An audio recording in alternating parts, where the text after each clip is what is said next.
Welcome back. ಬಳ್ಳಾರಿಯ ಜೈಲಿನಿಂದ medical bale ಮೇಲೆ ಆಚೆ ಬಂದಿದ್ದಾರೆ ದರ್ಶನ್. ಸರ್ಜರಿ ಅಂತೂ ಇಲ್ಲಿವರೆಗೂ ಆಗಿಲ್ಲ. ಕೋರ್ಟ್ನಲ್ಲೂ ಕೂಡ ರೆಗ್ಯುಲರ್ ಬೇಲ್ನ ವಿಚಾರಣೆ ನಡೀತಾ ಇದೆ. ಇದರೆಲ್ಲದರ ಜೊತೆಗೆ ಮೂರು ಟೆನ್ಷನ್ ದರ್ಶನ್ರನ್ನ ಈಗ ಕಾಡ್ತಾ ಇದೆಯಂತೆ. ಯಾವುದದು ಮೂರು ಟೆನ್ಷನ್, ಯಾಕೆ ಕಾಡ್ತಾ ಇದೆ, ಹೇಗೆ ಕಾಡ್ತಿದೆ, ಇದೆಲ್ಲದರ ಡೀಟೇಲ್ ರಿಪೋರ್ಟ್ ನಿಮ್ಮ ಮುಂದೆ.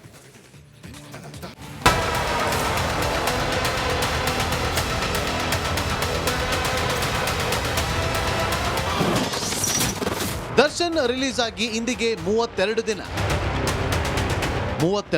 ದರ್ಶನ್ ಬಳ್ಳಾರಿ ಜೈಲಿಂದ ರಿಲೀಸ್ ಆಗಿ ಇಂದಿಗೆ 32 ದಿನ. ಡಿ ಬಾಸ್ಗೆ ಇನ್ನು ಉಳಿದಿರೋದು ಕೇವಲ 10 ದಿನ. ಜಸ್ಟ್ 10 ದಿನ ಕಳೆದ್ರೆ ಚಾಲೆಂಜಿಂಗ್ ಸ್ಟಾರ್ ಮಧ್ಯಂತರ ಜಾಮೀನು ಅವಧಿ ಮುಕ್ತಾಯವಾಗುತ್ತೆ. ಬಾಸ್ ಬ್ಯಾಕ್ ಟು ಬಳ್ಳಾರಿಗೆ ಕೌಂಟ್ ಡೌನ್. ಆಸ್ಪತ್ರೆಯಲ್ಲಿರುವ ದರ್ಶನ್ಗೆ ಟೆನ್ಷನ್. ಬೆಂಗಳೂರಿನ ಬಿಜಿಎಸ್ ಆಸ್ಪತ್ರೆಯಲ್ಲಿ ಚಿಕಿತ್ಸೆ ಪಡೆಯುತ್ತಿರುವ ದರ್ಶನ್ಗೆ ದಿನ ಕಳೆದಂತೆಲ್ಲ ಆತಂಕ ಎದುರಾಗ್ತಾ ಇದೆ. ಬೇಲ್ ಅವಧಿ ಮುಗಿದು ಹೋಯ್ತಲ್ಲ ಅನ್ನೋ ಭೀತಿ ಶುರುವಾಗ್ತಾ ಇದೆ. ಸದ್ಯ ಡಿ ಬಾಸ್ಗೆ 3 ಟೆನ್ಷನ್ ಎದುರಾಗಿದೆ. ಅದೇನು ಅಂತ ತೋರಿಸ್ತೀವಿ ನೋಡಿ. ಇನ್ನು 10 ದಿನಗಳಲ್ಲಿ ದರ್ಶನ್ ಮಧ್ಯಂತರ ಜಾಮೀನಿನ ಅವಧಿ ಮುಗಿಯುತ್ತೆ. ಹೀಗಾಗಿ ಬೇಲ್ ವಿಸ್ತರಣೆ ಆಗುತ್ತಾ ಅಥವಾ ರದ್ದಾಗುತ್ತಾ ಅನ್ನೋ ಟೆನ್ಷನ್ ಶುರುವಾಗಿದೆ. ಇನ್ನು ರೆಗ್ಯುಲರ್ ಜಾಮೀನು ವಿಚಾರದಲ್ಲಿ ಎಸ್ಪಿಪಿ ಪ್ರಸನ್ನ ಕುಮಾರ್ ವಾದ ಬಾಕಿ ಇದೆ. ಹೀಗಾಗಿ ಅವರ ವಾದ ಹೇಗಿರುತ್ತೋ ಏನೋ ಅನ್ನೋ ಆತಂಕ ಎದುರಾಗಿದೆ. ಇದಿಷ್ಟೇ ಅಲ್ಲ, ಆಪರೇಷನ್ ಮಾಡಿಸಬೇಕಾ ಬೇಡವಾ ಅನ್ನೋ ಗೊಂದಲ ಬೇರೆ ಶುರುವಾಗಿದೆ. ಕಾರಣ ಡಿ ಬಾಸ್ಗೆ ಒಂದು ವೇಳೆ ರೆಗ್ಯುಲರ್ ಬೇಲ್ ಸಿಗದಿದ್ರೆ ಮಧ್ಯಂತರ ಜಾಮೀನು ಮುಂದುವರಿಸಲು ಆಪರೇಷನ್ ಮಾಡಿಸೋದು ಅನಿವಾರ್ಯವಾಗಲಿದೆ. ಹೀಗೆ ಆಸ್ಪತ್ರೆಯಲ್ಲಿರುವ ಸಾರಥಿಗೆ ಈ 3 ಟೆನ್ಷನ್ ಶುರುವಾಗಿದೆ. ಇದರಿಂದ ದರ್ಶನ್ ಅದು ಹೇಗೆ ಹೊರ ಬರ್ತಾರೆ ಅನ್ನೋದೇ ಸದ್ಯದ ಕುತೂಹಲ. Nagaraj, crime bureau, republic Kannada.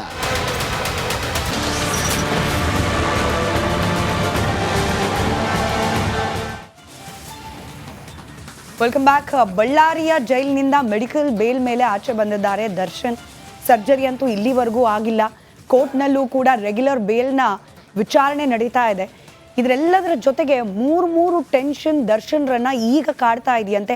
ಯಾವುದದು 3 ಟೆನ್ಷನ್, ಯಾಕೆ ಕಾಡ್ತಾ ಇದೆ, ಹೇಗೆ ಕಾಡ್ತಿದೆ, ಇದೆಲ್ಲದರ ಡೀಟೇಲ್ ರಿಪೋರ್ಟ್ ನಿಮ್ಮ ಮುಂದೆ.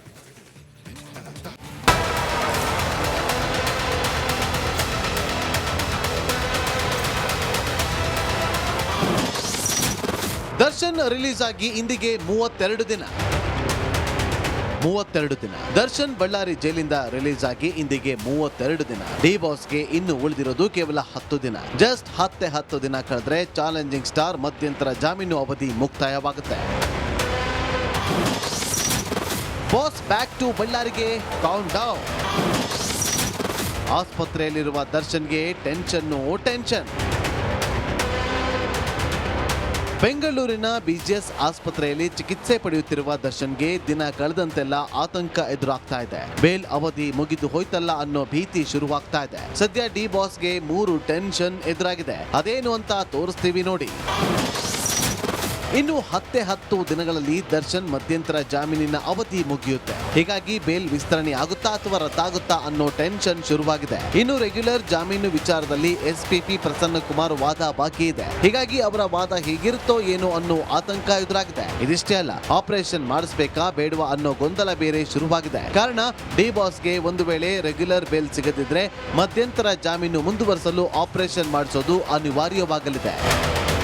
ಹೀಗೆ ಆಸ್ಪತ್ರೆಯಲ್ಲಿರುವ ಸಾರಥಿಗೆ ಈ 3 ಟೆನ್ಷನ್ ಶುರುವಾಗಿದೆ. ಇದರಿಂದ ದರ್ಶನ್ ಅದು ಹೇಗೆ ಹೊರ ಬರ್ತಾರೆ ಅನ್ನೋದೇ ಸದ್ಯದ ಕುತೂಹಲ. Nagaraj, crime bureau, republic Kannada.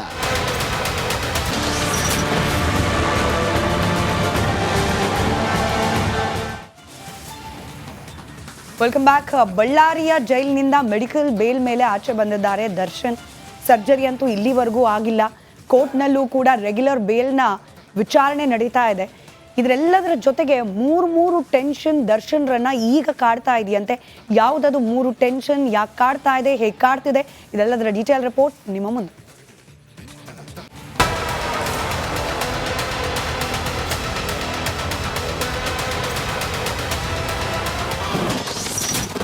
Darshan release ಆಗಿ ಇಂದಿಗೆ 32 ದಿನ. ದರ್ಶನ್ ಬಳ್ಳಾರಿ ಜೈಲಿಂದ ರಿಲೀಸ್ ಆಗಿ ಇಂದಿಗೆ 32 ದಿನ. ಡಿ ಬಾಸ್ಗೆ ಇನ್ನು ಉಳಿದಿರೋದು ಕೇವಲ 10 ದಿನ. ಜಸ್ಟ್ 10 ದಿನ ಕಳೆದ್ರೆ ಚಾಲೆಂಜಿಂಗ್ ಸ್ಟಾರ್ ಮಧ್ಯಂತರ ಜಾಮೀನು ಅವಧಿ ಮುಕ್ತಾಯವಾಗುತ್ತೆ.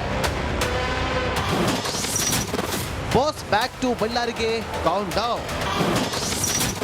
ಆಸ್ಪತ್ರೆಯಲ್ಲಿರುವ ದರ್ಶನ್ಗೆ ಟೆನ್ಷನ್. ಬೆಂಗಳೂರಿನ ಬಿಜಿಎಸ್ ಆಸ್ಪತ್ರೆಯಲ್ಲಿ ಚಿಕಿತ್ಸೆ ಪಡೆಯುತ್ತಿರುವ ದರ್ಶನ್ಗೆ ದಿನ ಕಳೆದಂತೆಲ್ಲ ಆತಂಕ ಎದುರಾಗ್ತಾ ಇದೆ. ಬೇಲ್ ಅವಧಿ ಮುಗಿದು ಹೋಯ್ತಲ್ಲ ಅನ್ನೋ ಭೀತಿ ಶುರುವಾಗ್ತಾ ಇದೆ. ಸದ್ಯ ಡಿ ಬಾಸ್ಗೆ 3 ಟೆನ್ಷನ್ ಎದುರಾಗಿದೆ. ಅದೇನು ಅಂತ ತೋರಿಸ್ತೀವಿ ನೋಡಿ. ಇನ್ನು 10 ದಿನಗಳಲ್ಲಿ ದರ್ಶನ್ ಮಧ್ಯಂತರ ಜಾಮೀನಿನ ಅವಧಿ ಮುಗಿಯುತ್ತೆ. ಹೀಗಾಗಿ ಬೇಲ್ ವಿಸ್ತರಣೆ ಆಗುತ್ತಾ ಅಥವಾ ರದ್ದಾಗುತ್ತಾ ಅನ್ನೋ ಟೆನ್ಷನ್ ಶುರುವಾಗಿದೆ. ಇನ್ನು ರೆಗ್ಯುಲರ್ ಜಾಮೀನು ವಿಚಾರದಲ್ಲಿ ಎಸ್ಪಿಪಿ ಪ್ರಸನ್ನ ಕುಮಾರ್ ವಾದ ಬಾಕಿ ಇದೆ. ಹೀಗಾಗಿ ಅವರ ವಾದ ಹೇಗಿರುತ್ತೋ ಏನೋ ಅನ್ನೋ ಆತಂಕ ಎದುರಾಗಿದೆ. ಇದಿಷ್ಟೇ ಅಲ್ಲ, ಆಪರೇಷನ್ ಮಾಡಿಸಬೇಕಾ ಬೇಡವಾ ಅನ್ನೋ ಗೊಂದಲ ಬೇರೆ ಶುರುವಾಗಿದೆ. ಕಾರಣ ಡಿ ಬಾಸ್ಗೆ ಒಂದು ವೇಳೆ ರೆಗ್ಯುಲರ್ ಬೇಲ್ ಸಿಗದಿದ್ರೆ ಮಧ್ಯಂತರ ಜಾಮೀನು ಮುಂದುವರಿಸಲು ಆಪರೇಷನ್ ಮಾಡಿಸೋದು ಅನಿವಾರ್ಯವಾಗಲಿದೆ. ಹೀಗೆ ಆಸ್ಪತ್ರೆಯಲ್ಲಿರುವ ಸಾರಥಿಗೆ ಈ 3 ಟೆನ್ಷನ್ ಶುರುವಾಗಿದೆ. ಇದರಿಂದ ದರ್ಶನ್ ಅದೇಗೆ ಹೊರ ಬರ್ತಾರೆ ಅನ್ನೋದೇ ಸದ್ಯದ ಕುತೂಹಲ. Nagaraj, crime bureau, republic Kannada.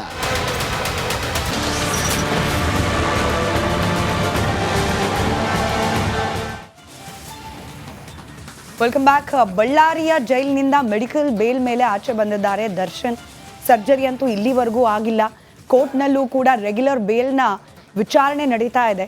ಇದರೆಲ್ಲದರ ಜೊತೆಗೆ ಮೂರು ಟೆನ್ಷನ್ ದರ್ಶನ್ರನ್ನ ಈಗ ಕಾಡ್ತಾ ಇದೆಯಂತೆ. ಯಾವುದದು 3 ಟೆನ್ಷನ್, ಯಾಕೆ ಕಾಡ್ತಾ ಇದೆ, ಹೇಗೆ ಕಾಡ್ತಿದೆ, ಇದೆಲ್ಲದರ ಡೀಟೇಲ್ ರಿಪೋರ್ಟ್ ನಿಮ್ಮ ಮುಂದೆ.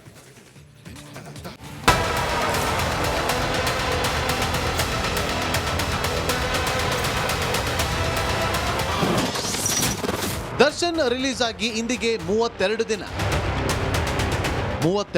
ದರ್ಶನ್ ಬಳ್ಳಾರಿ ಜೈಲಿಂದ ರಿಲೀಸ್ ಆಗಿ ಇಂದಿಗೆ 32 ದಿನ. ಡಿ ಬಾಸ್ಗೆ ಇನ್ನು ಉಳಿದಿರೋದು ಕೇವಲ 10 ದಿನ. ಜಸ್ಟ್ 10 ದಿನ ಕಳೆದ್ರೆ ಚಾಲೆಂಜಿಂಗ್ ಸ್ಟಾರ್ ಮಧ್ಯಂತರ ಜಾಮೀನು ಅವಧಿ ಮುಕ್ತಾಯವಾಗುತ್ತೆ. ಬಾಸ್ ಬ್ಯಾಕ್ ಟು ಬಳ್ಳಾರಿಗೆ ಕೌಂಟ್ ಡೌನ್. ಆಸ್ಪತ್ರೆಯಲ್ಲಿರುವ ದರ್ಶನ್ಗೆ ಟೆನ್ಷನ್. ಬೆಂಗಳೂರಿನ ಬಿಜಿಎಸ್ ಆಸ್ಪತ್ರೆಯಲ್ಲಿ ಚಿಕಿತ್ಸೆ ಪಡೆಯುತ್ತಿರುವ ದರ್ಶನ್ಗೆ ದಿನ ಕಳೆದಂತೆಲ್ಲ ಆತಂಕ ಎದುರಾಗ್ತಾ ಇದೆ. ಬೇಲ್ ಅವಧಿ ಮುಗಿದು ಹೋಯ್ತಲ್ಲ ಅನ್ನೋ ಭೀತಿ ಶುರುವಾಗ್ತಾ ಇದೆ. ಸದ್ಯ ಡಿ ಬಾಸ್ಗೆ 3 ಟೆನ್ಷನ್ ಎದುರಾಗಿದೆ. ಅದೇನು ಅಂತ ತೋರಿಸ್ತೀವಿ ನೋಡಿ. ಇನ್ನು 10 ದಿನಗಳಲ್ಲಿ ದರ್ಶನ್ ಮಧ್ಯಂತರ ಜಾಮೀನಿನ ಅವಧಿ ಮುಗಿಯುತ್ತೆ. ಹೀಗಾಗಿ ಬೇಲ್ ವಿಸ್ತರಣೆ ಆಗುತ್ತಾ ಅಥವಾ ರದ್ದಾಗುತ್ತಾ ಅನ್ನೋ ಟೆನ್ಷನ್ ಶುರುವಾಗಿದೆ. ಇನ್ನು ರೆಗ್ಯುಲರ್ ಜಾಮೀನು ವಿಚಾರದಲ್ಲಿ ಎಸ್ಪಿಪಿ ಪ್ರಸನ್ನ ಕುಮಾರ್ ವಾದ ಬಾಕಿ ಇದೆ. ಹೀಗಾಗಿ ಅವರ ವಾದ ಹೇಗಿರುತ್ತೋ ಏನೋ ಅನ್ನೋ ಆತಂಕ ಎದುರಾಗಿದೆ. ಇದಿಷ್ಟೇ ಅಲ್ಲ, ಆಪರೇಷನ್ ಮಾಡಿಸಬೇಕಾ ಬೇಡವಾ ಅನ್ನೋ ಗೊಂದಲ ಬೇರೆ ಶುರುವಾಗಿದೆ. ಕಾರಣ ಡಿ ಬಾಸ್ಗೆ ಒಂದು ವೇಳೆ ರೆಗ್ಯುಲರ್ ಬೇಲ್ ಸಿಗದಿದ್ರೆ ಮಧ್ಯಂತರ ಜಾಮೀನು ಮುಂದುವರಿಸಲು ಆಪರೇಷನ್ ಮಾಡಿಸೋದು ಅನಿವಾರ್ಯವಾಗಲಿದೆ. ಹೀಗೆ ಆಸ್ಪತ್ರೆಯಲ್ಲಿರುವ ಸಾರಥಿಗೆ ಈ 3 ಟೆನ್ಷನ್ ಶುರುವಾಗಿದೆ. ಇದರಿಂದ ದರ್ಶನ್ ಅದೇಗೆ ಹೊರ ಬರ್ತಾರೆ ಅನ್ನೋದೇ ಸದ್ಯದ ಕುತೂಹಲ. Nagaraj, crime bureau, republic Kannada.